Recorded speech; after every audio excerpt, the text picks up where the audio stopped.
L'anime commence avec un gars qui s'éclate à combattre des gobelins qui l'attaquent. Il est tellement bon qu'il souhaite des adversaires plus coriaces. Ensuite, il y a un commerçant traversant une forêt, et des gobelins commencent à le poursuivre. Il panique et fait galoper son cheval pour échapper à une créature encore plus effrayante qui s'attaque généralement aux humains. Heureusement, des soldats arrivent et sauvent le commerçant en battant facilement les gobelins. Pendant ce temps, aux portes royales, il y a ce gars nommé Fate Graphite. Il a une lance et est de service comme gardien de porte. Il est là depuis un moment, et son estomac grogne de faim. À proximité, les soldats qui viennent de tabasser les gobelins parlent de la montée de leur niveau et des récompenses qu'ils recevront. Fate les entend et se sent un peu déprimé car il ne peut pas se vanter de quoi que ce soit comme ils le font. Il pense même qu'il est inutile, surtout parce que son pouvoir de gourmandise ne semble pas beaucoup l'aider. Mais il est toujours reconnaissant d'avoir un travail, même s'il est difficile et ne rapporte pas grand-chose. Ensuite, ces soldats se dirigent vers la boutique d'armes pour dépenser leur argent durement gagné pour des équipements pour leur prochain combat. Pendant qu'ils sont là, ils entendent parler de quelques chevaliers saints arrivant de la famille Vlerick, Rafale, Mémile et Ado. Ces chevaliers ont des titres sophistiqués, mais ils ne sont pas très gentils avec les gens ordinaires. Même si quelqu'un fait une petite erreur, ils menacent de leur donner la peine de mort. Les soldats n'aiment pas comment ils se comportent, pensant que cela n'était pas approprié pour des gens avec de tels titres élevés dans le royaume. Peu de temps après, les trois frères Vlerick approchèrent Fate, le gars qui travaillait pour leur famille. Ils le remercièrent d'avoir pris le service de gardien de porte. Rafale, qui se pensait supérieur à Fate, lui jeta quelques pièces comme paiement.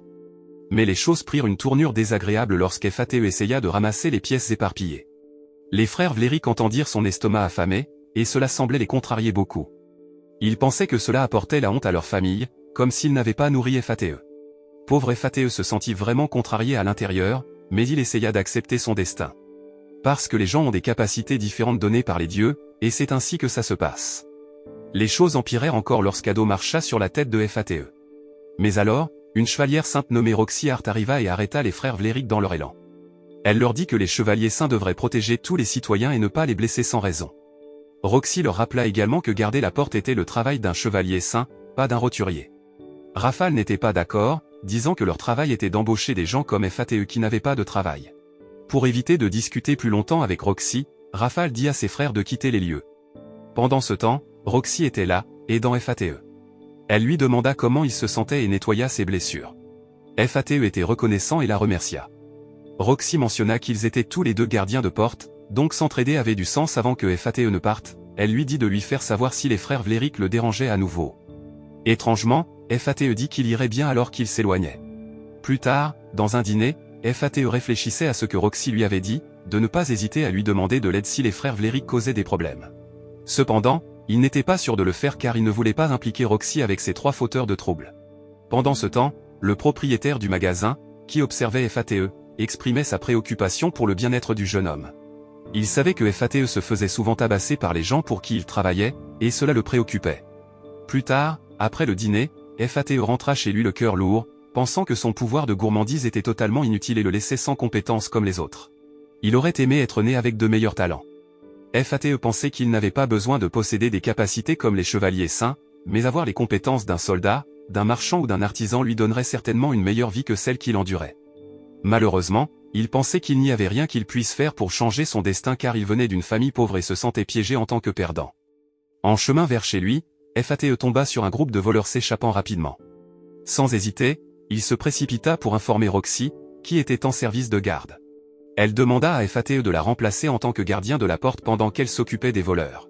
Fate accepta, et Roxy se hâta de confronter les criminels errants dans la ville.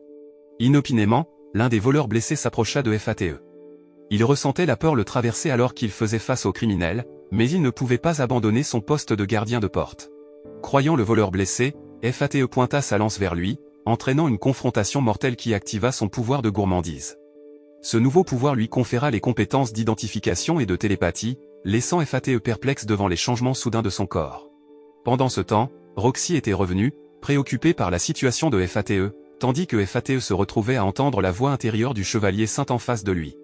Voyant tout ce qui s'était déroulé, le chevalier saint mentionna signaler l'exploit de Fate d'avoir neutralisé le voleur. Cependant, Fate lui demanda de garder cela secret et suggéra qu'elle prenne le crédit pour avoir vaincu tous les voleurs, craignant que si Rafale découvrait, cela causerait de sérieux ennuis. Roxy apprécia l'aide de Fate, car elle n'aurait pas pu gérer les criminels sans lui. Elle lui offrit alors la possibilité d'arrêter de travailler pour la famille Vlerick et de se joindre à la famille Hart, la sienne propre. Fate pensait avoir été maltraité par la famille Vlerick tout le long, mais il pensait aussi que même s'il partait, un autre gardien de porte subirait le même sort que lui à l'avenir. Roxy expliqua que garder la porte était la responsabilité d'un chevalier saint, pas le fardeau de Fate, et après y avoir réfléchi, il accepta l'offre de Roxy pour une chance d'une vie meilleure. De retour dans sa chambre sombre et exiguë, Fate vérifia une fois de plus ses compétences, qui s'étaient considérablement améliorées. Il avait même acquis le pouvoir de télépathie, réalisant qu'il avait déjà entendu la voix intérieure de Roxy. Fate comprit également que son pouvoir de gourmandise, qu'il avait jugé inutile, s'était activé à cause du combat précédent. Avec ses nouvelles compétences, Fate pensa qu'il pourrait peut-être vaincre des monstres. Le lendemain, Fate se rendit à la boutique d'armure pour les soldats. Le propriétaire du magasin semblait d'abord accueillant, mais après avoir appris que Fate était un jeune homme pauvre, le ton du propriétaire du magasin changea, attristant Fate. Le propriétaire du magasin savait que, en 5 ans passés dans la capitale, Fate n'avait gagné que 2 pièces d'argent avec son travail. Peu de temps après, le propriétaire du magasin présenta une arme peu coûteuse à Fate, qui avait très peu d'argent à dépenser. Utilisant sa capacité d'identification, Fate inspecta toutes les épées considérées comme sans valeur. Finalement, il tomba sur une épée maltraitée qui lui rappelait lui-même, négligée et maltraitée par beaucoup. Alors que Fate contemplait leur destin partagé, quelque chose d'étonnant se produisit. L'épée parla, se présentant comme Grid, une épée à une main. Grid exhorta Fate à l'acheter, affirmant qu'il pourrait être très bénéfique pour le jeune homme, le surnommant même gourmandise en raison de ses capacités uniques. Submergé par cette rencontre miraculeuse, Fate décida d'acheter Grid comme son arme. Pendant ce temps, Memil, frustré, confia à son frère aîné Rafal la tentative de Roxy de recruter Fate pour travailler pour la famille Hart. Elle envisageait d'apprendre une leçon à Roxy pour défier la famille Vlerick en prenant leurs employés. Rafal, son frère, rassura Memil en soulignant qu'il y avait beaucoup d'autres personnes qui pourraient remplacer Fate. Il précisa également que les familles Vlerick et Hart faisaient toutes deux partie des 5 familles soutenant le royaume, soulignant la nécessité de maintenir des relations pacifiques avec les autres familles. Après avoir conclu leur conversation, Rafal dit au revoir à sa sœur et se dirigea vers le district militaire. Memil était curieuse de ses recherches là-bas, qui semblaient avoir suscité son enthousiasme. Rafal expliqua qu'il recherchait comment les humains pouvaient atteindre l'immortalité. De l'autre côté, Fate se retrouva au bord de la forêt, accompagné de son fidèle épée, Grid. Ils attendaient patiemment l'arrivée des gobelins, tristement célèbres pour attaquer quiconque passait par cette zone. Il ne fallut pas longtemps avant que Grid ne les alerte de l'approche des ennemis, incitant Fate à rapidement éliminer les gobelins avec son épée. Alors qu'il se battait, sa capacité de gourmandise se déclencha, améliorant ses compétences globales. Plus il vainquait de gobelins, plus il se sentait heureux, et il était émerveillé de découvrir de nouvelles capacités. Curieusement, Grid demanda à Fate s'il était satisfait, le faisant réaliser que malgré n'avoir rien mangé depuis hier, il n'avait pas du tout faim. Grid expliqua ensuite que la plupart des gens naissent avec une seule capacité, mais grâce à la capacité de gourmandise de Fate, ils pouvaient acquérir des talents supplémentaires. Cependant, cela signifiait aussi que son niveau d'expérience restait à 1, malgré ses nouvelles capacités. Fate fut surpris par la connaissance approfondie de Grid et l'épée enchantée l'attribua à leur destin partagé. Elle mit en garde Fate de ne pas divulguer la capacité de gourmandise aux autres, car cela allait à l'encontre des lois divines. Après avoir absorbé les paroles de Grid, Fate ne se sentit plus seul, sachant que Grid serait toujours à ses côtés. Avant de rentrer chez lui, Grid suggéra à Fate de collecter des oreilles de gobelins qui pourraient être échangées contre de l'argent. Lorsque Fate retourna en ville, il fut surpris de découvrir que les oreilles de gobelins qu'il avait collectées pouvaient lui rapporter une somme décente en pièces d'argent et de bronze. Excité, il prévoyait de se faire plaisir avec un délicieux dîner. Cependant, Grid lui rappela qu'il devrait considérer l'épée comme sa possession la plus précieuse, car elle pourrait apporter la prospérité à sa vie. Bien que Fate soit d'accord, son esprit était fixé sur le délicieux repas qu'il allait savourer. Alors que Fate se dirigeait vers un magasin, il fut soudainement surpris par l'apparition d'un homme sortant d'une ruelle étroite. Fate heurta accidentellement l'homme et se retrouva par terre.